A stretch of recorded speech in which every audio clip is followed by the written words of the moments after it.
Hello everyone, welcome back to my channel. Today I'm going to be redesigning my old OC named Olive. This is probably going to be part 1 since I've found quite a few OCs that I've created in the past. These drawings here were drawn by me 2 years ago in 2023. Wow. But now that my style has changed, I just wanted to do Olive some justice. So what I'm doing here is just blocking out how I want things to look. I've never really been good at character profiles, so I'm trying my best. I ended up sketching a pose on a different canvas, just so that there was more space for me to think about the body and anatomy. I like to use references for my poses. I usually find them on Pinterest or Clip Studio Paint if I want to do the pose myself, but here's the pose reference I used for Olive's pose. It was kind of a simple pose, but I just kind of wanted to show Olive's playfulness and how silly she can be. Just kind of capturing it in the pose. I tried, okay? On the side, I have some expressions and a little chibi version of her at the top. I ended up changing Olive's hairstyle from the original sketch because it looked too much like my current OC Zephyr. So she's gonna have, like, actual bangs now. And at this point in the sketch, I'm just kind of adding things, clustering it up. I added, like, a chip bag, because maybe she likes to eat. I have no idea. I was just adding things. Okay, now we're in the inking process. This is where my layers start to get a little bit out of control because sometimes I feel like a line needs to be on its own layer. In this part of the process, I do eyes, hair, clothing, and other accessories because I find it the easiest to look at a blank sketch.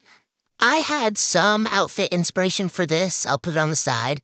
I kind of had to make up a lot of what I thought Olive should look like now because when I made her, I didn't really deep dive into what she would wear and what hairstyles she would like. Which is really important for character design. And you can see me get nitpicky with, like, the size of the hands, the placement of the fingers, and where folds in the fabric should be. How does the fabric fold? Where are the limbs bending? A lot of that stuff. It's kind of annoying, but it's worth it in the end because now we're on my favorite process, the coloring process. I don't know about you, but I love colors. And before I started filming me coloring, I cleaned up a lot of the lines and I picked the colors for Olive's skin tone and hair and clothing. I also had to make some decisions for the likes, dislikes, and the favorites, basic character profile stuff. But now you can see me coloring in the inking layer with the lasso tool or just a regular round brush because it's pretty convenient. I'll put some of my brush packs on the screen. They're all free because I don't have any money to buy brushes when the free ones exist and work just as good. Sometimes I'll use different brushes for different things. Like, for example, the hair, I used more of an oval brush than a round brush, which helped me get more of a bangs type effect and look to the drawing. This part of the process probably takes some of the least amount of time just because of,